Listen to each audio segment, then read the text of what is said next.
This is the Program in Criminal Justice Policy and Management's speaker series on abolitionist policy, politics, practices, and horizons. And today we have three wonderful speakers, Professor Jocelyn Simonson, Tracy McCarter, and Rachel Foran. Before we begin, I just want to remind everyone and kind of situate where we are in the series. So last week in the series, we spoke about the notion of abolition of criminal courts. And based on some of the questions and the conversation, it seemed like it felt abstract to the audience and maybe a little bit disconnected from specifics about what a process of transformation could look like. So this week, we're trying to get more concrete. What does it look like when traditionally excluded groups organize in opposition to the system's core ideas? What does it look like to build campaigns to free individuals from the system's clutches and to challenge the court system by using its existing levers of release? And to what extent does that process build power and lay groundwork for responding to harm outside of the system, while also casting doubt on the legitimacy of the system itself? We're going to explore all those questions today through a specific case and through some examples of people banding together to challenge these dominant narratives of safety and punishment. And the intention of this series is to dig deeper into these ideas of abolition, to wrestle with those hard questions, to think about what the process of transformation looks like, and even when we don't have all of the answers, what are the ways to take steps toward building a different world in the future. We do record these series. This video will be posted online after the fact on our YouTube channel, and we also encourage audience engagement all the time. So we do ask you to mute during the conversation, but we will open it up to questions. And if you have ideas or questions that you want to kind of document in real time, please feel free to drop those in the chat. We also encourage people to share resources or critiques or whatever you want in the chat as we're going. And I will keep monitoring that and try to moderate in real time so our speakers aren't distracted. But of course, everyone is encouraged to engage. And now I'm just going to introduce our three panelists. So in no particular order, in the order in which they appear on the website, Jocelyn Simonson is professor of law at Brooklyn Law School and author of Radical Acts of Justice, How Ordinary People Are Dismantling Mass Incarceration. Her work has been cited by the Supreme Court and discussed in publications, including The Atlantic, The New Yorker, The Associated Press, The New York Times. And she's a former public defender with the Bronx Defenders and is also on the advisory board of the Institute to End Mass Incarceration. Tracy Renee McCarter is a mom to four amazing humans, a grandmother to two, a nurse, a daughter, a friend, and a lifetime member of Girl Scouts USA. She recently completed her master's degree in nursing at Columbia University while simultaneously fighting for her freedom. She describes herself as a badass advocate who is no one's victim. And Rachel Foran is an abolitionist organizer based in New York. She is the organizing director at Community Justice Exchange. She also organizes with Survived and Punished New York and is a member of the Stand with Tracy defense team. Before joining Community Justice Exchange, Rachel was the managing director of the Brooklyn Community Bail Fund and co-founded Court Watch NYC. So welcome to all of you, and thank you so much for being here.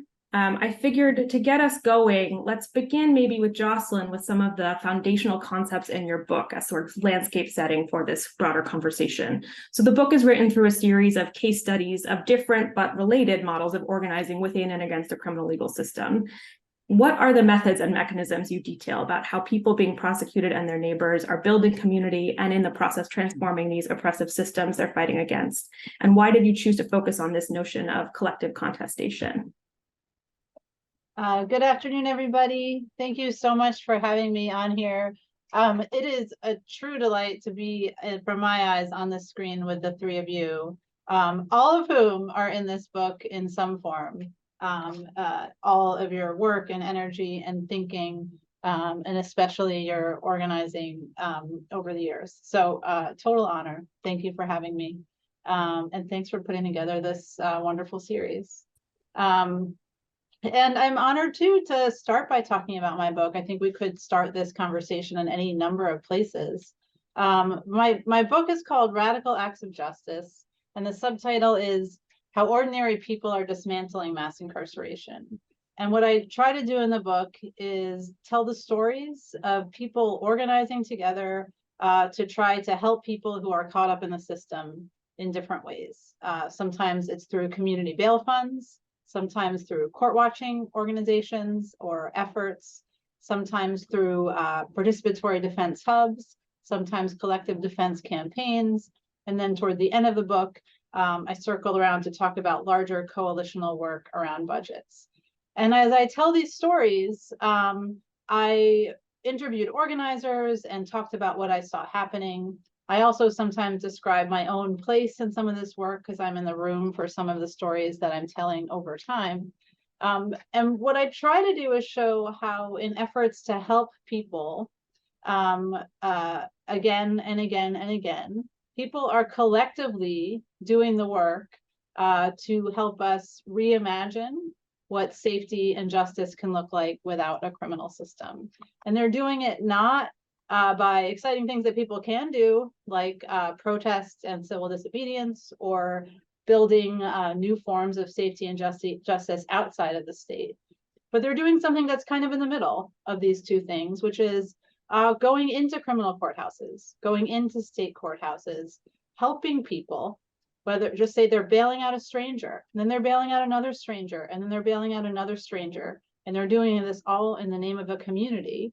And by doing that, they're actually living out alternative ideas of justice and safety that reveal the system's claim to be the place where justice is, or the criminal courthouse's claim to be the space where justice can be found and claimed. And so one of my favorite stories in the book actually comes from Boston, and Katie, in part from conversations with you, which involves the fight. And I'm saying this because I want to invite you also to be a part of our conversation, as much as we're going to talk with Tracy and Rachel. Involves coalitional work, but from groups in the Boston area that are doing all of these tactics and have been for years. The Massachusetts Bail Fund, you have Court Watch Massachusetts, you have participatory defense hubs, and then larger coalitions of people organized by people who are houseless or living in precarity in different ways, all coming together. And the city is coming and saying, we're going to put a jail in, we're going to put a courthouse inside of a jail and call this justice. And because you all have been organizing for well over a decade together, you get together and you do court watching inside of that jail. And the bail fund posts bail for people who are criminalized inside that jail that they're putting a flag in and calling a court. And the participatory defense hub comes in to help. And then other MAP and other coalitions come in to help. And before you know it, the system can no longer claim that they've been able to create justice in a jail cell. Instead, they have to acknowledge that maybe they haven't done that and move along. And so to be able to show how people are together through collective work, living out other ideas of justice and safety, isn't the answer to dismantling mass incarceration. Doesn't equal abolition, but is an abolitionist practice that involves both the everyday work of helping people and the collective ideation and thinking that we need to understand another way to relate to each other and then to relate to the state. Thank you so much for that overview and for bringing in that particular example, which is a local example, as Jocelyn said. And I just dropped in the chat the kind of edited excerpt of describing that in Inquest from our colleagues here that Jocelyn published earlier this year. If folks want to read more about that incident. I think we can certainly talk richly about the way that the players involved in that are similar in many ways to the dynamics that are involved in the case that we're going to talk about in depth now. And so I want to pivot to talking with Tracy and with Rachel too about what really brings us here today and talking about criminalization of surviving. And so I'd love to zoom in on that specific example in the book. And Tracy, let's start with you, since this is your story and your life and you are most expert in it. Can you tell us about what happened that brought you into contact with the criminal legal system, and then more broadly into the movement work and the fight for your own freedom and beyond? Thank you for inviting me into the conversation. My name is Tracy McCarter. My pronouns are she, her. On March 2nd, 2020, I was living apart from my husband because he was an alcoholic and he would get violent. He had a well-documented history of attacks, not only against me, but others when he was drunk. And so I was attacked in my home, but I was immediately arrested and charged with murder in the second degree. A police officer lied that I was screaming, I stabbed him. The body camera of about 10 officers would catch me saying no such thing. What I did say was that he attacked me, and the prosecutor at my arraignment would claim I never said it was self-defense. And while I didn't use those words, he attacked me would seem to imply such a thing. And so I was charged with murder in the second degree and deemed a flight risk. The judge denied me bail and ordered me held at Rikers pending trial. COVID had just hit, the pandemic was just starting in New York City, and I was determined that I would testify at my grand jury hearing, which was going to be in 21 days. And in the meantime, the pandemic would shut the courts down completely.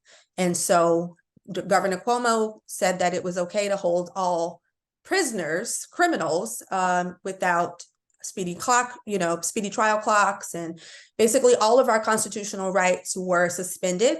And so I was not indicted formally. I was just held at Rikers. And so after several weeks there, I became pretty despondent. I received these letters from a court watch volunteer who happened to be at my arraignment. And she had reached out to Rachel, who was here on the Zoom.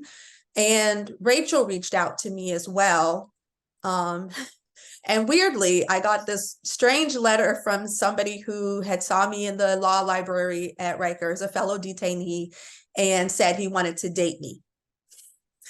So these letters coming around that same time caused me to think jail was weird, and I wasn't going to respond to any of them. I had no idea anybody knew that I was in jail except for my family and my lawyer at the time. And so we ended up I told my lawyer that I had the proof that was going to get me out. I didn't need help from these strange people. I pointed to a video that was on my phone that would show the kind of violence that I would face when my husband was drunk. It was a video I happened to take one day because, when you're desperate and you have a loved one who is caught in the grips of addiction, sometimes we do these things, we document to try to show them when they're not, inebriated or under the influence, what they're like.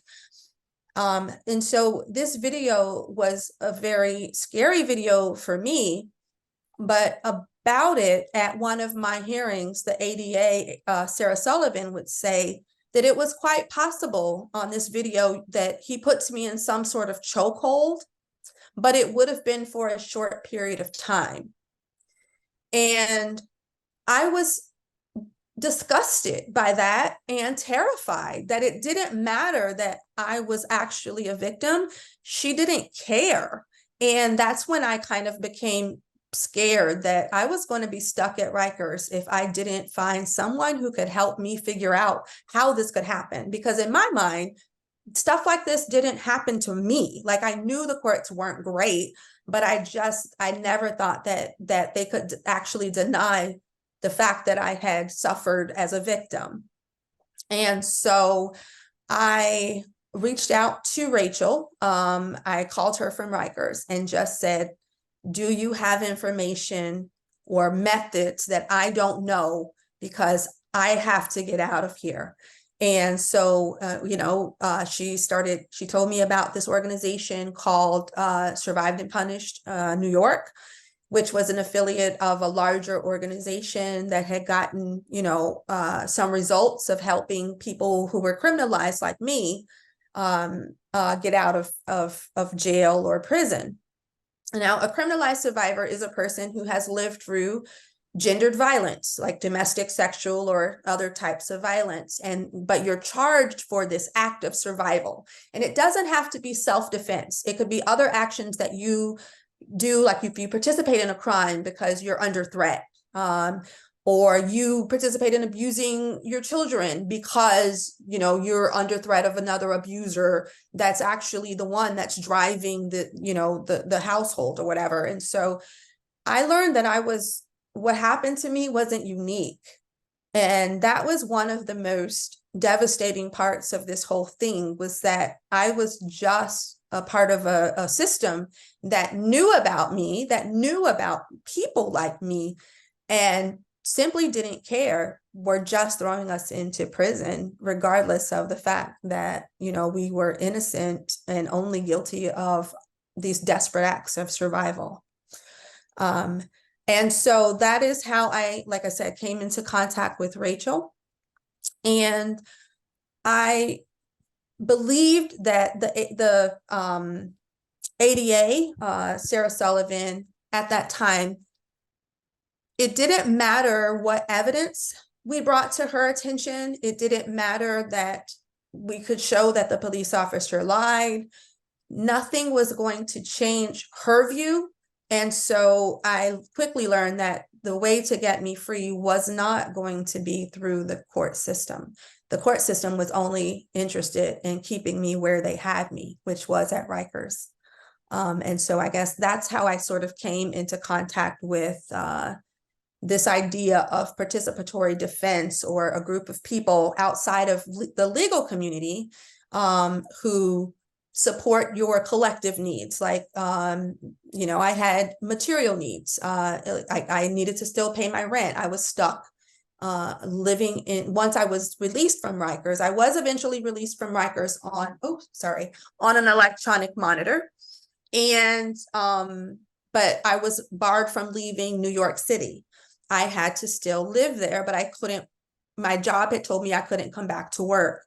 And so it's expensive to live in that city. And there's no way I would have been able to do that without them helping my family start a fundraiser to help fund. I had some savings because I was in the process of buying an apartment, but there was just no way I would have been able to support myself. So they did that. They also helped me understand the court system and helped me to navigate with my lawyers. Lawyers aren't the best at listening to their clients. I also quickly learned that. I don't know if there are any lawyers on, I'm sure there are lawyers here, but you guys don't always listen. Like, you think you know best, but what you know is the law, and you don't know our lives or our motivations. And having someone willing to sit in a meeting with a lawyer and stop them from overriding everything I have to say was extremely helpful to me. And so I know that I would not have been able to get through this without them. But they also told me I could do another thing. They told me I could demand my release. And I didn't, I mean, I'm a pretty darn good advocate and have been as a nurse, an advocate for my patients, but this was a whole different thing. And it took me from feeling so disempowered to actually at one point writing an email to my lawyers because they were like not listening to me, that told them to think of me like I was Trump. And everything I said needed to go. They needed to listen to me. And it didn't mean that I was the smartest person in the room, not like the other guy. It meant that you need to center me as a white male. Think of me that way, because they infantilize you, you know, and they think that because they know the law, that means they are the smartest people in the room. And that's not always the case. And so that was another big thing that participatory defense did for me. And I'll stop there. Thank you so much. That's so powerful to hear about, and I think leads perfectly into giving Rachel an opportunity to talk a little bit more broadly about the work of Survived and Punished, and then kind of we can loop back into the mechanics of how you all built this and co-created this campaign together. So, Rachel, it sounds like, I know you, we know each other and work together on various organizing campaigns. And I wonder if you could give us some background about the organizing model of Survived and Punished in New York. How does it differ from a traditional service provider or kind of a nonprofit apparatus? What are the guiding principles and how you all build campaigns, do that kind of direct outreach to bring people into the fold, and how decision-making happens in collective defense work? Yeah, thanks, Katie, and thanks for having me. And Jocelyn, Tracy, it's always so fun to be with you both, as you know. Yeah, and Tracy just, gave such good background on what S&P does too, but I'll talk a little bit about it. So Survived and Punished were, a grassroots, volunteer-run prison abolitionist organization. We work to end the criminalization of surviving domestic, sexual, and all forms of gender-based violence we have chapters in California, Illinois, and New York. And so I'm part of the New York chapter. And so we really reject this differentiation that often happens between survivors or victims as deserving or undeserving. Police, prosecutors, and judges often differentiate between like good victims and bad victims, relying on like patriarchal, racist, classist notions of innocence and victimhood. And, you know, good victims, they're not supposed to fight back. And honestly, they're just frankly supposed to end up dead. Like that means you're a correct victim, you're totally innocent. And then survivors who do defend themselves, and this can look, like Tracy said, in a variety of ways, when you are acting out in your defense from sexual, domestic, or gender-based violence, and specifically for Black and brown women, trans folks, gender non-conforming folks, the system responds by criminalizing them, prosecuting them, separating them from their children through the family regulation system, punishing and incarcerating them. And so we really stand specifically with the bad victims and just rejecting the differentiation and just like enforcing the idea that all survivors are deserving of freedom, freedom from incarceration, freedom from abuse, dignity, and care. Our chapter in New York, a lot of our work, like day-to-day organizing, is around building power to free currently criminalized survivors who are currently incarcerated in New York State prisons from prisons. And so we do a lot of work around clemency and also supporting folks currently incarcerated through commissary packages and like correspondence. And so like traditional service providers, nonprofits, DV organizations, they also provide, or they like specifically provide like services and resources for survivors, shelter access, therapy, you know, sometimes financial resources, all of which can be like really important and needed. And so like while we do provide some tangible financial support to folks on the inside and those who have returned home, like our primary aim is about building power. We are building power to free incarcerated survivors, or like in Tracy's case, prevent the prosecution and incarceration altogether. And then, you know, change the conditions, the structural societal conditions that allow for gender violence and state violence to continue. And these things are intimately connected, right? As we know, like the state, through policing, through prosecution, through prisons, is the primary purveyor of gender-based violence, which Tracy can speak really intimately to. And so S&P grew out of the Survive and Punish. We grew out of survivor defense campaigns, so campaigns like Tracy's. The first one explicitly being the one for Marissa Alexander, who's a Black mother in Florida, who's now free, but who was facing 20 years to life for firing a warning shot against her abusive partner. So Tracy's defense campaign comes directly from this lineage and from the many survivor defense campaigns before hers. And the creation, you know, of defense campaigns for individual survivors facing prosecution, but also there's defense campaigns for people fighting for their release, for their resentencing, or to be granted like parole or even pardons. It really depends on like many factors. A lot of it being just like timing and capacity of folks to commit to organizing in this way. And that every defense campaign is going to look different depending on particularly the survivor who's at the center of the campaign and who's hopefully the one leading on the direction and what the campaign looks like, but also on the particulars of the case, the context of where the case is happening, and like also the individual people who are on the supporters on the defense team.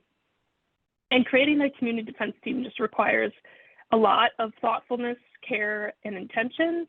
We spent a lot of time as Tracy's defense team building trust and relationship together as supporters. And then of course, with Tracy and her family explicitly, we developed, you know, team values and community agreements for how we work together and communicated regularly to check in on those values and agreements. This was all like our team doing this together, which was in relationship to the larger S&P, but really on its own was doing a lot of intentional weekly work because a defense campaign requires a very particular kind of commitment. And, you know, defense campaigns are not limited to people being members of Survive and Punish. Like Survived and Punished National has created this, really amazing, helpful toolkit for people to start defense campaigns. It's a really helpful resource. Jocelyn's book highlights so many other kinds of formations of participatory defense, more like the hub model or models that are not specific to survivors. But so there's no ownership of this at all. S&P was just one model of it and created some resources that help people. I even think in New York, where we have an S&P chapter, another criminalized survivor of really severe domestic violence, Nikki Adamando, she's in upstate New York, and she has an amazing defense campaign that's been super supportive of her. They have been supportive of Tracy. I've worked with them, but they're actually not affiliated with S&P. They use our toolkit. They've come to convenings, but they just took it and ran with it. And I would hope that other people would feel, the ability to do that too, without having to be, official members of Survived and Punished. And I can drop some of these links too, if they're helpful, unless you already did, Katie. That's great. I did drop the toolkit. But if there's other things that I missed, by all means, please share them. That's very helpful, and I think gives us a window into, part of the thesis from what I understand of Jocelyn's book is that the organizing begets more organizing, and building power begets more power, right? And so that having these groups that are already in community with each other then can use that to leverage the power and try new tactics to pull people out of the system hand in hand. And so I wondered if you could give us maybe starting with Tracy, but then all of you, I know we're involved in this campaign, some of the actual kind of strategies and tactics that you all used in building out this campaign, how you ultimately resulted in getting the charges dismissed. And then maybe we can pivot to talking about to what extent that feels like it's actually a victory and what success looks like in a case like this. So the role of this team was and is very different from my legal team. And I say is because even though my criminal case is over, they continue to support and advocate for me and with me to this day. So these volunteers are from many different professions and experiences. Some are survivors themselves of different types of gendered violence. And they have an incredible breadth of knowledge and passion. And I got extremely lucky with my team and with the timing of my prosecution. My lawyers were amazing. I ended up with 4 pro bono law firms, not lawyers, law firms by the conclusion of my case. But they could not have done what the Survived and Punished team did for me. We call ourselves the Stand with Tracy team. And clearly the Stand with Tracy team couldn't have done what the lawyers did. So I needed both. And that's not to say that that was an easy alliance. In fact, it took a lot of trust building and work from me, members of my team, and proof of effectiveness in order to be accepted by my legal team. And so them reaching out to a reporter, for instance, had my lawyers, really not happy in the beginning. But then the fact that Victoria Law was the first one to write a story about me in The Gothamist. I naively didn't know I should not be quoted. And so I gave her a jailhouse interview that was recorded. My lawyers had a conniption. But that story was actually picked up by the Wall Street Journal. And that's what got me out of Rikers, not the many times we had gone to court asking for bail. And so my lawyers kind of perked up and took notice. Now, the way that I say the timing was perfect was that Manhattan was gearing up for a primary to elect a new DA. And I don't think that you can recreate these things exactly. And that is why I mentioned that. This was just extremely good timing. Cy Vance was the previous DA there, and he was retiring. And so the Stand with Tracy team made sure my case was mentioned at many different political events that all of those candidates were showing up at. They were asked to take positions on my specific case and on criminalized survivorship in general. Most didn't, saying that they would not remark upon an open case, but a few did. One of them was the person who ended up being our DA, Alvin Bragg. He ended up sending out a tweet that said, "I stand with Tracy." Hashtag, we used the hashtag stand with Tracy. So he tweeted, "I hashtag stand with Tracy. Prosecuting a domestic violence survivor who acted in self-defense is unjust." In another tweet, he called my case a travesty of justice. But when he got elected, my lawyers asked to have a meeting with him, and he did not respond to us. And he didn't obviously drop the charges immediately. And so it took a year of him waffling, offering plea bargains, and trying to avoid the inevitable. But what kept happening was Survived with Punished members and the Stand With Tracy team members would show up at events he would have as a new DA and blast the chat with, why am I still in being prosecuted? And, show up at the ladies who lunch, at the little meetings that he always tried to have. And there was always someone asking about my case. And so my lawyers also got me in his office to tell him exactly my point of view. I had a 2-hour meeting with Alvin Bragg where I told him, we gave him everything. We gave him all of the evidence. We gave him our experts. He got to talk to me about what happened that very night. And all he did was offer me a plea bargain. He did not offer to drop the charges. And so, we just kept pushing. And so one of the biggest things that Survived and Punished did for me was every 60 days, I had to show up in court because I was on electronic monitoring. And you have to show up every 60 days to get that monitoring renewed. And I would tell my lawyers, we're going to ask for bail. And they were like, all we're going to do is piss off the judge, excuse my French. And I said, but the judge doesn't like me anyway. And so my team members helped me push my lawyers, helped me to have the courage to push my lawyers to continue to ask for bail. In New York City, or New York State now, you don't have to have a change of circumstance. You can just, every time you go for a hearing, you can actually ask for bail. And I wanted it on the record that the judge was denying my request for bail as the case against me was clearly falling apart.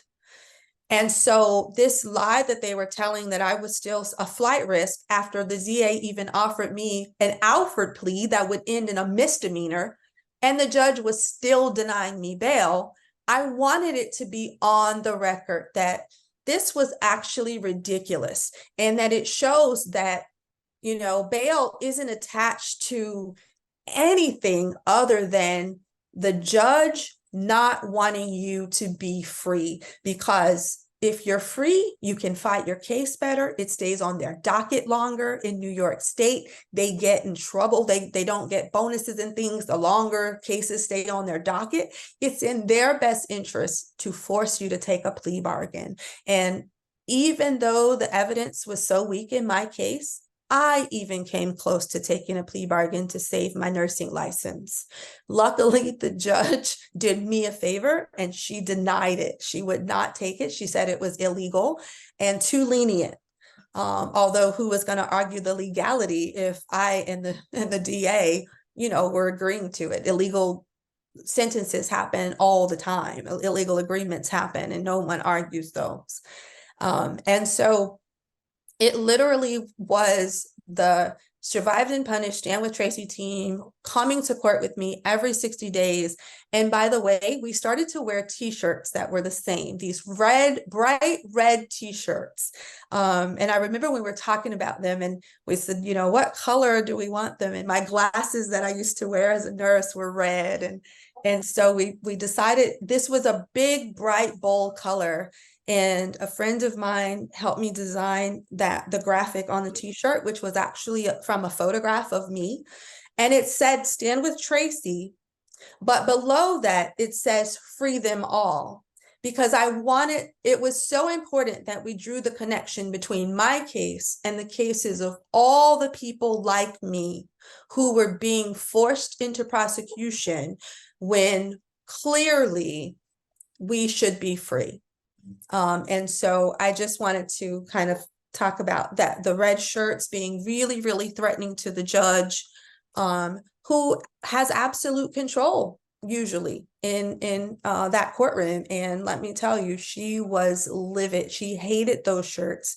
Even mention of them came up in my dismissal, the eventual dismissal that I got.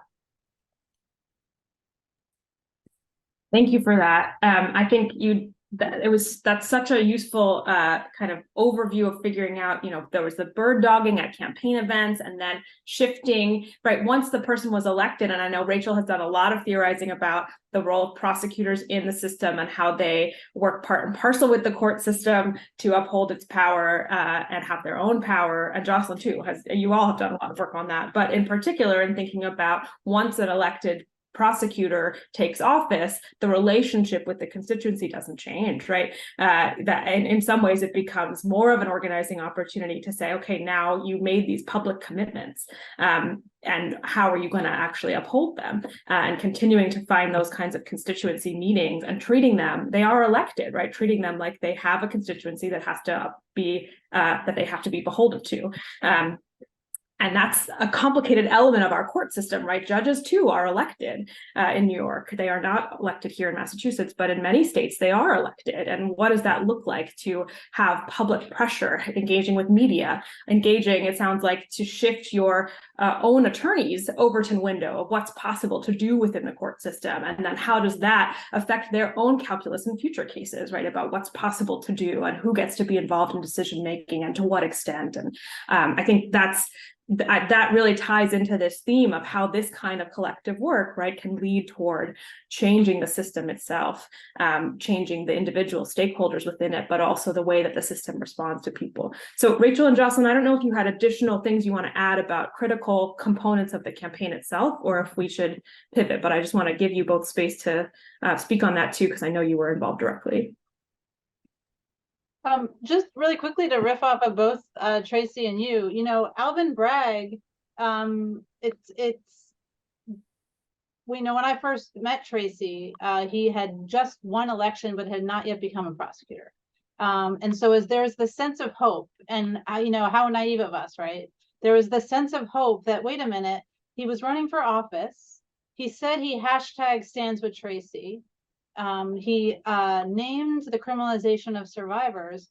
There was sort of this hopeful thing, maybe some kind of democracy is working here, like in some weird way, that he heard this campaign, even an abolitionist campaign. He saw how absurd it was and violent and awful to be prosecuting someone like Tracy, and he said it, and then he won. Surely he's going to take this lesson, dismiss the case right away. And what if that says something about what kind of a DA he's going to be? Sorry, I don't think any of us would have given that sunny account, but I really don't, to give us some credit. But I do think that there was some hope. There was a hopeful feeling, right? There was some hope that he would dismiss Tracy's case soon after taking office. And then he not only didn't, but he didn't come anywhere close until there were months and months and more months and more months of incredible organizing, pressure, t-shirt wearing, hoodie wearing, inside advocacy from the lawyers, and then just so much incredible pushing things in the media. It was not until he had to that he dismissed the case. So let's not give Alvin Bragg any credit here. And in fact, it's not worth it because of the absolute torture that it put Tracy through, but he proved the point that we can't elect our way to better prosecution, because he actually said that he was doing this thing, and then he literally didn't. He might say he couldn't, whatever the word would be. The system wouldn't allow him, could be a way to say it, right?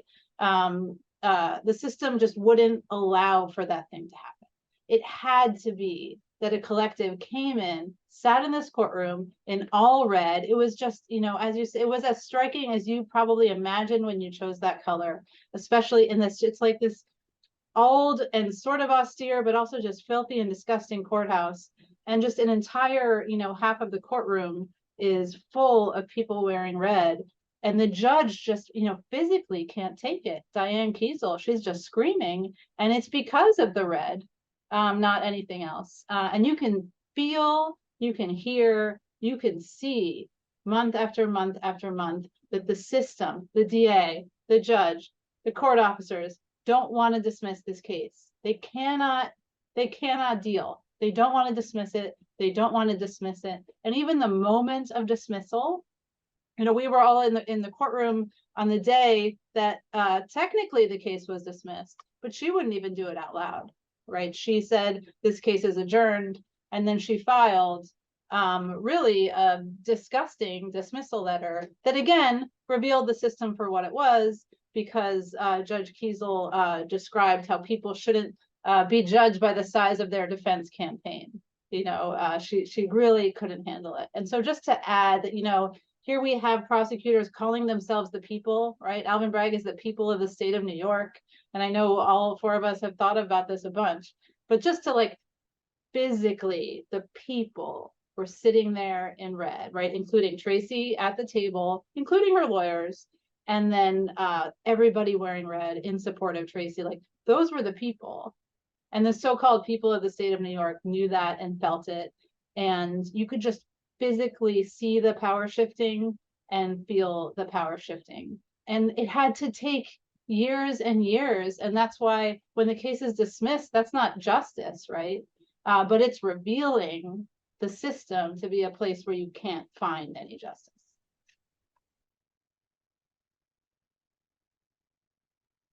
And I'll just add quickly, I mean, because I mean, yeah, Katie, you and I have written explicitly together in a law review article we can share that like I didn't need this case to convince me that progressive prosecutors were not a real thing, or that we can't elect our way into decarceration, much less abolition. But if I was going to be like maybe convinced at all, this would have been the opportunity. And like we really teed it up for Alvin Bragg. Like he had to he could have come into office and dismissed the charges, and he would have like really won some credibility with liberals, progressives, people who voted him in. And he just didn't. And it's like, and it's not even like him personally. It just like shows that the role of the prosecutor is a systemic role that is about punishing people, and it's about prosecuting people, and it's about punishing people. It's systemic. It can't be changed by an individual person. You can't like, that is what the job is. And that is what the system is designed to do. And like Jocelyn and Tracy were saying, like that was just how it was going to be unless we really kept the pressure on, which is what we did and we're always prepared to do. But if we had been, you know, if we had put all of our faith in him and weren't prepared for an extended fight once he got into office, that could have been really bad. But instead, we really, our strategy from the beginning of the campaign was always, we started with the very clear demand, which was drop her charges and free them all. It was always those two things, and it was always that from the beginning, because being an abolitionist formation, it's about Tracy's freedom, and it's about the freedom of all survivors and also all people, and making those connections, as Tracy said, all the time was integral to the campaign. So that was the big demand always. But that meant also as context shifts, we did like, you know, change particular demands or have other demands at particular times, and certainly use particular tactics. Like when Tracy was still at Rikers, the main thing we were saying was also like, release her immediately, obviously, like that was, you know, and when we, around her bail, and like we added things, but like always the vision was the bigger vision of getting her charges completely dropped, and then also leading in, you know, to freeing everyone. And I think Jocelyn and Tracy both mentioned a lot of the tactics that we use to build the power to make it politically impossible for Alvin Bragg to continue the prosecution, which is really what any organizing campaign is about. It is about power, and it's about making the person who has the decision-making power politically impossible for them to continue. They're not going to be appealed to like moral, like he didn't give, unfortunately, like we wish the world was different. We're watching it in real time. It is fucking not. That like the moral argument is just not what wins. It is about power. And in this case, we had to show that the people who elected him, his constituency, was going to vote him out unless he dropped the charges against Tracy. And that took, you know, We talked about the court packing. We did so many phone zaps, Twitter power hours, public art installations across the city, tons of media coverage. Our media coverage is wild, like traditional media, articles, podcasts, rallies, in-person actions, billboards, petitions. We had a New York Times full-page ad, public letters of support from like faith leaders and organizations, you know, like Tracy said, we were at like every event he had. Like we just did all of these things because we knew the more and more realization he had that people did not like what he was doing was really the only thing that was going to convince him to drop her charges. And this is in addition to that, Tracy had like an amazing, a really great legal defense campaign, much less all the evidence on her side. Like this wasn't a challenging case. Like she just like had the evidence. Like it really, this is what I mean. Like we really teed it up for him to just have an easy win. But that's not what the system's designed to do. And I think I didn't need this to happen to realize that necessarily, but it really makes it so abundantly clear. And I like to add here that if you look at all the resources it took to free one clearly innocent Black woman, this is unsustainable.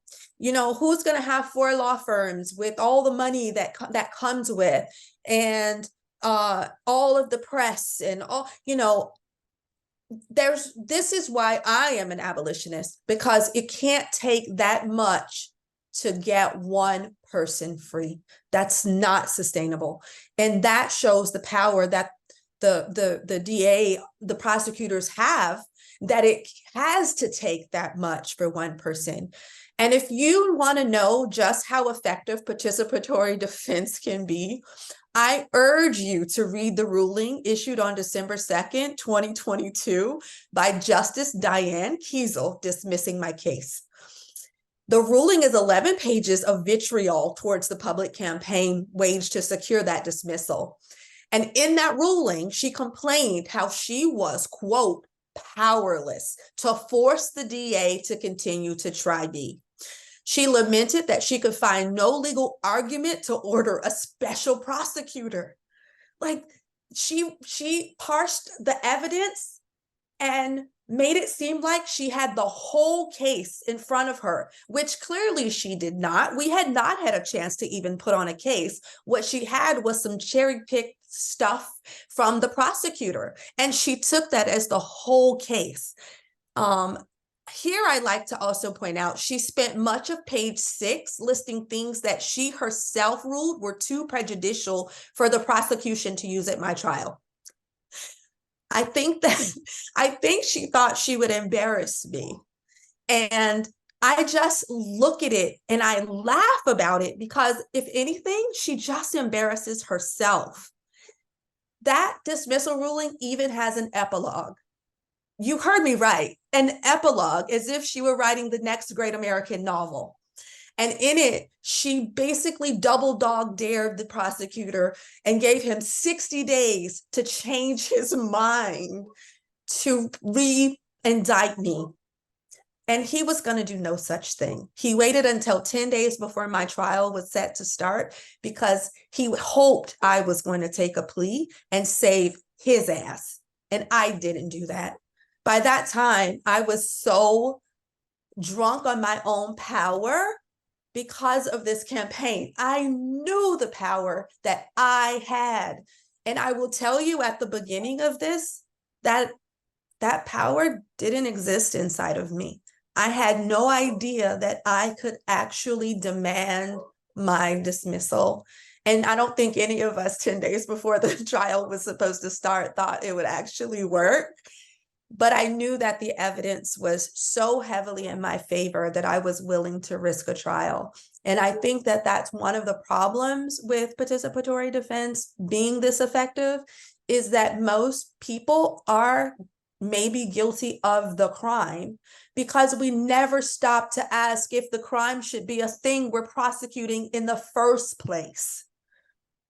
And so that's where I want us to go. We can't continue to make acts of survival and many other, like, and I say acts of survival, stealing meat to feed your children should never be a crime that's prosecuted the way it is today.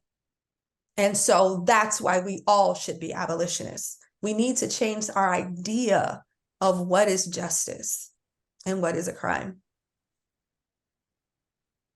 That is the perfect segue, Tracy, and such a powerful testimonial. So thank you for that. Into the final question I will ask, and then we will absolutely open it up to the questions that are already beginning to pop up in the chat. But the last thing I want to do is just take exactly where you left off and talk about kind of what is the alternative world in this, right? So, often abolitionists are pushed to come up with kind of concrete one-for-one alternatives. If not courts, what else? But really, your campaign has a different thesis, right? It's a thesis of not this, stop doing this, just stop. And it wasn't saying like this needs to be happening outside of the courts through a mediation, right? It was saying like this is not something that should be happening at all. This prosecution is just causing harm. It's not honoring the life of the person who died in this incident. And so I'm wondering if the final thing we can talk about, is are there lessons to be learned about the what else still within your story? For example, getting better emergency response to deal urgently with wound care if somebody has been injured, or more resources for alcohol addiction upstream, or, even when there's not a one-for-one replacement, and even when the thesis is stop, are there what are the tensions in figuring out, what does the world look like within our existing available systems, but also in terms of what we can build? And that's a question for all of you. I was hoping one of you two would start, but I can jump in. I would actually love to hear Rachel and Tracy talk about the what else. Maybe I'll lead into sort of transition it by saying that I was not a part of the Stand With Tracy campaign. I had the hoodie on, but I wasn't part of the campaign. So I got to watch it and talk to people and write about it. And so I can say, as someone not part of that campaign, that to watch you two and you all do this for years, week in and week out together, building your power, becoming drunk on your own power by the end.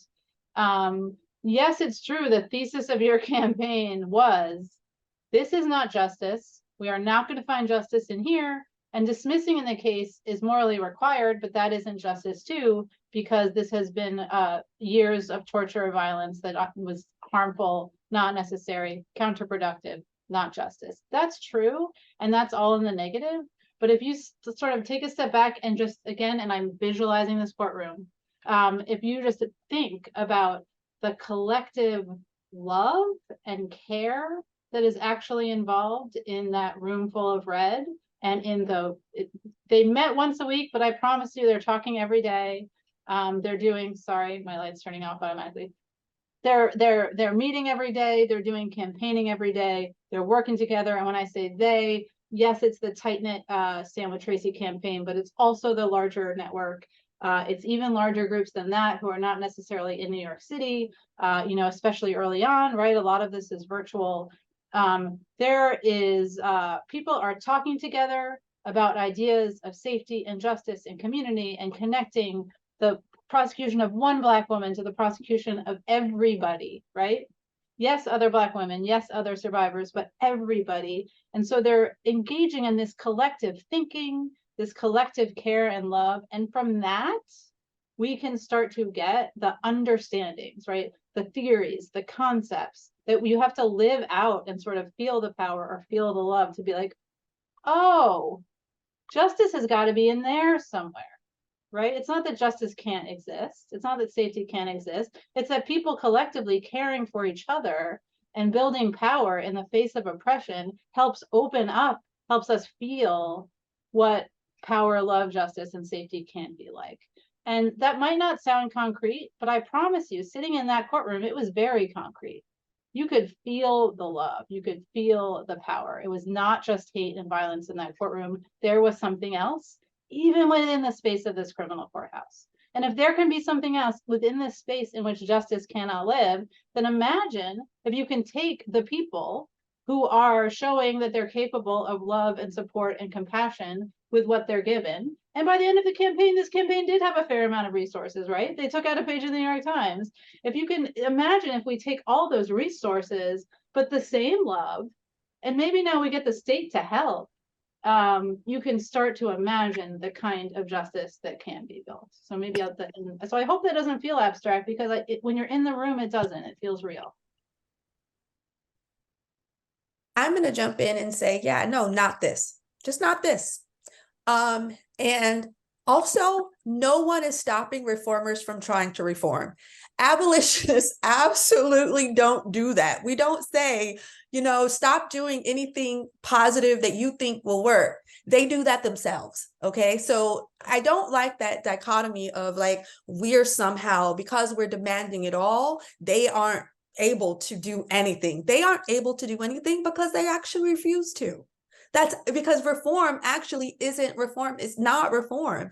It's trying to package the current system up to be pretty, but it's not. It's trying to build a new jail in Manhattan and call it a, you know, and say it's going to be a dorm with social workers and make that seem like it's anything other than ripping people out of their homes and away from their families, when we could easily just send people home and await, you know, if you want to try to prosecute them, to await their trials. So you know, Mariame Kaba is a very famous abolitionist now who speaks on this so well. And I love that she has taught me we don't have to have the answers. We do not have to. We can just start by doing the things we know are care. And that's what happened in my case and with my team. And that's what I'm now pushing forward for other people who are facing jail and prison, because it taught me that I don't owe you all the answers. I just know your answers aren't actually working.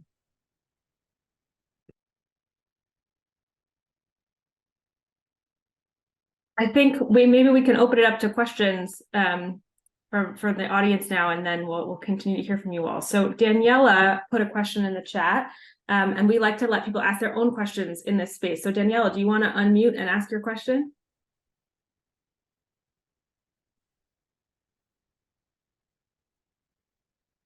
If you're still here. I think still here.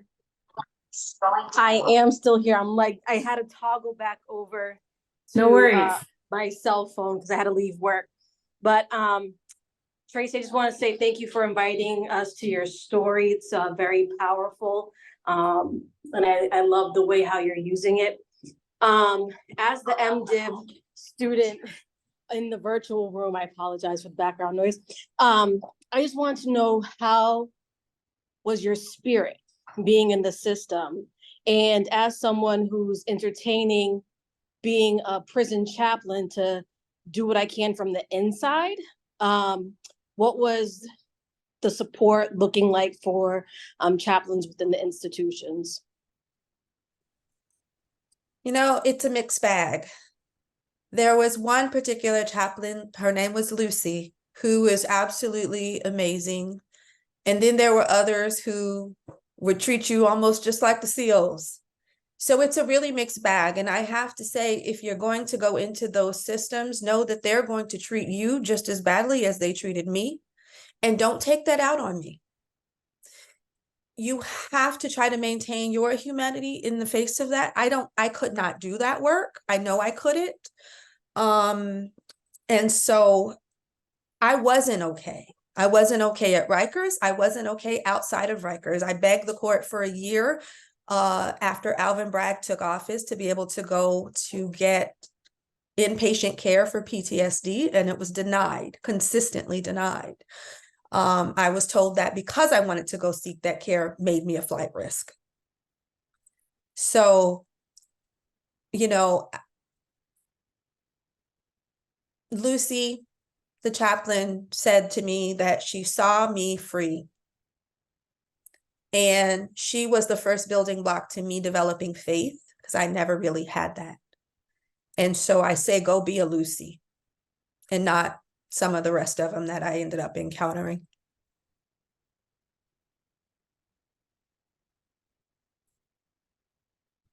Do we have other questions? People have hands up or things that they want to be able to ask about this? And if not, I certainly have others that I've prepared that we haven't gone through yet. But I just want to open the floor. We've got a comment in the chat. Do you want to unmute and just engage in that dialogue? For which comment? From Bakura? Oh, that's me. Yeah, go ahead. Hi, everyone. I'm formerly incarcerated, and I'm also a non-attorney legal advocate. And just to say that it is the most horrible system ever. But I also had the experience of having to advocate on the child welfare side for my grandchild, and I just could not believe how horrible that side of the work is when you're talking about fighting for your children, where people are actually really stealing, kidnapping people's children off of subjective claims of abuse and neglect that are unfounded. And I don't know if any of you all are watching the trial to Take Care Maya, watch the documentary and are watching the trial, but it is just completely horrid on that side of the work. And I just want to commend everybody that is, working to abolish the system, because it does need to be point blank, period, with all the dots and exclamation points and emphasis. I was, formerly incarcerated. I've never done any federal time, but I've been back and forth due to impoverishment. And, people should have what they need. They shouldn't be pushed up against a hard place and having to choose if they're gonna, commit whatever crime to make sure that they and their family eats. And so it's most definitely a prerogative of mine to make sure that people have what they need. Thank you for that comment. And I know there is a lot of thinking about ways that these systems are totally entangled, right? I'm getting some feedback, so I don't know. Sorry about that. In any event, I think that there are lots of scholars and organizers who have been doing work on this for a long time. Dorothy Roberts comes to mind as somebody who's making those links. Aaron Mouse Cloud, talking about the family policing system or the family regulation system, as Rachel called it earlier. And I also want to highlight the work of the National Council for Incarcerated and Formerly Incarcerated Women and Girls, which has done a lot of organizing work at the federal level to raise awareness and to try to change the law that was passed in the 1990s as part of the Adoption and Safe Family Act that resulted in the automatic termination of parental rights after a certain period of time in the federal system around incarcerated mothers. There are direct links between these systems, as well as the kind of more diffuse links of the kind of systems of policing that operate in both of them.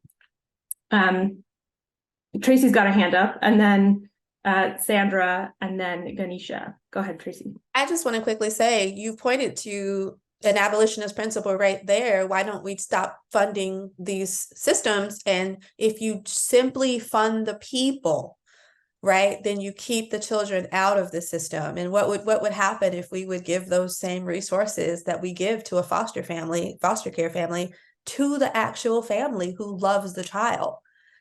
So that's the first thing we could do. And there's many more. Go ahead, Sandra.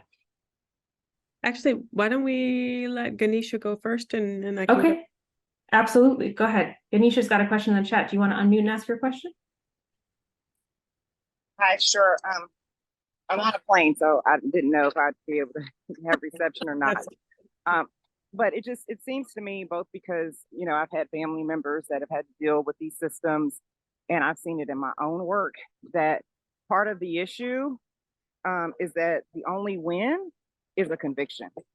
And so I just wondered, and it's almost like, I hate to use the word victim, but I just couldn't think of a better word, that the system is set up that way to fail everybody in the system. And so did y'all kind of see that play out? It sounds like these are some pretty horrific people, the judge and the prosecutor, but that, the point system is only a conviction. You don't get any points for, freeing people or getting them the services that they need, or putting them on a, a different trajectory. So I just wonder if have y'all seen any of that in y'all's work, and if anybody's approaching it from that point of view.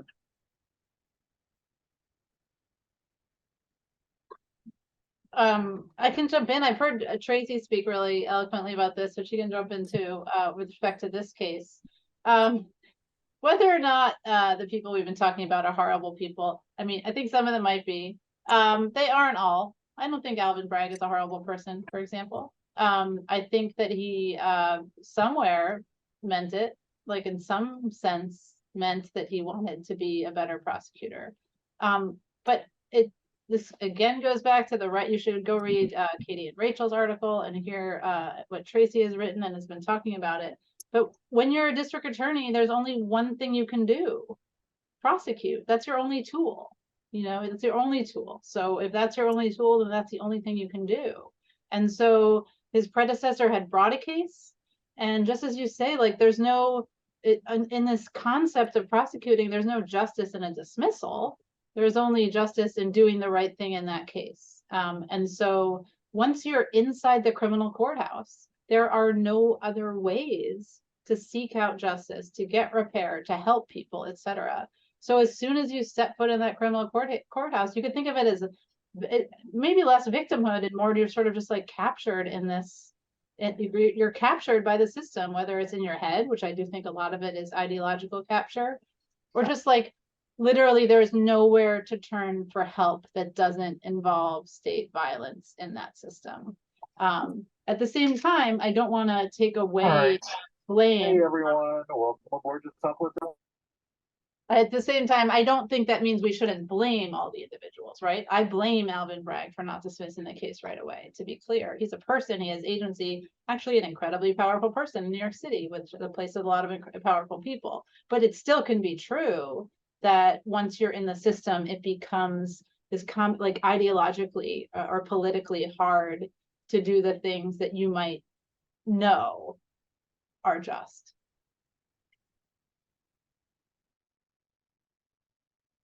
Yeah, I would just emphasize that it's both, that like the systemic role, the job of the prosecutors, the like of all the court actors are it's a system for a reason. It's like a particular, it's what we call it the criminal punishment system. And also they have choices, like they could make different choices, like they have discretion in some ways. Does that mean they're horrible? Yeah, like whether, I think like for me, the question is not about like the person's, personality, their own morality, or even their politics. It's about like the system is fucked. We have to get rid of it. And we need to move, that's like moving past the individuals as part of it, while also not absolving them of their individual culpability and making choices when they do have choices they can make differently.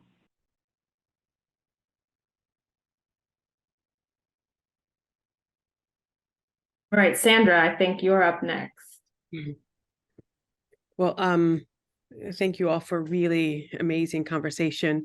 I think when I think about Jocelyn's book and also this conversation, I think what's moved me most, or at least in part most, is the impact that these strategies like Court Watch and the bail fund and participatory defense, the impact that these dynamics associated with these approaches have in terms of creating a kind of fertile ground for greater collective efficacy and social cohesion within community. It just seems like it creates the space where people come together who might not have done very much together before, creates these bonds that and then people just kind of mobilize around a set of issues that come to take on a life of its own. And so I'm kind of wondering about the potential that each of these movements has for generating a much more vibrant democracy, and if any or all of you would be interested in speaking to that, the ways in which these movements kind of generate or feed a sense of community.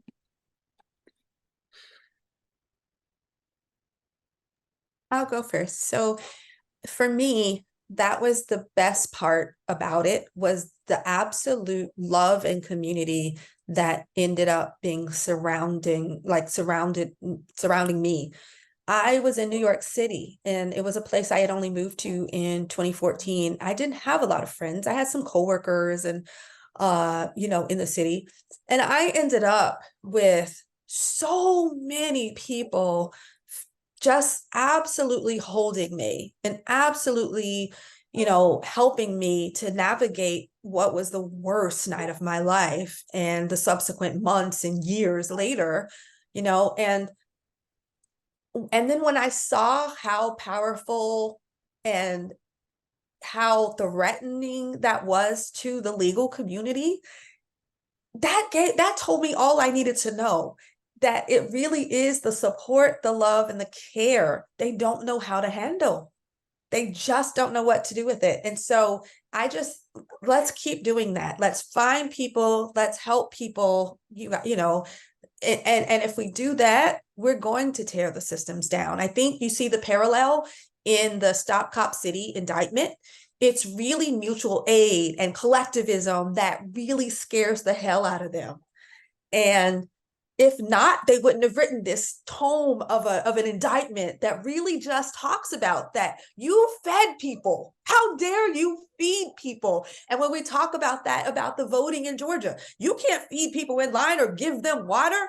That's the stuff that scares them. And that tells me this is the solution. This is working, and let's keep doing that.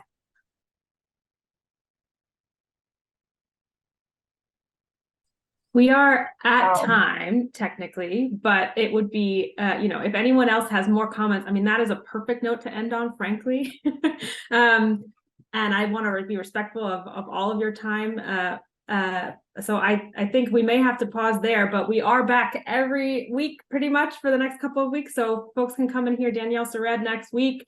And then 2 weeks after that, Tommy Shelby is coming to give his views and critiques on prison abolition. And then we are going to actually add a capstone event to conclude on December 6th with Miriam Kaba, which was confirmed this week. So be looking in your inboxes for that information. We're going to get to do a screening of the film about 1 million experiments about building abolitionist futures, and then have a talk back and conversation after that with her and another comrade. So this is a continuing conversation, and I think ending on that note of what we need is to hold each other and to build community care. And that is itself the transformative work that also creates the conditions for doing the rest, is the perfect synthesis note. So thank you to Tracy, to Rachel, to Jocelyn, for all of you being here. All the resources that were shared in the chat will be posted on our website after the fact when we upload this video as well. But if anyone needs them sooner than that, drop me your email in the chat and I will make sure to send them to you.